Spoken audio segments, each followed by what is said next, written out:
Sejumlah warga mendatangi Rumah Sakit Wafa Husada Kepanjen, Malang pada Minggu 2 Oktober pagi pasca kerusuhan supporter dalam laga Arema FC kontra Persebaya.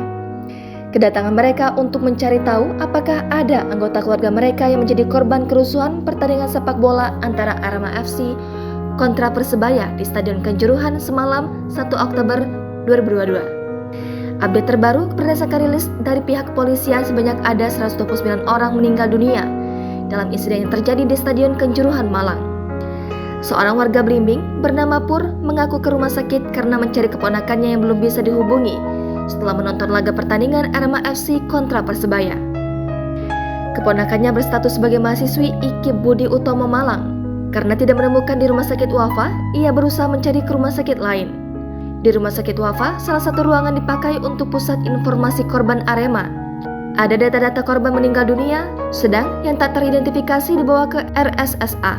Informasinya ada 18 orang. Sampai saat ini, di ruang informasi korban Arema masih cukup banyak didatangi keluarga atau teman korban. Selain itu juga, ada petugas yang membantu mengidentifikasikan korban meninggal dunia dengan foto terakhir.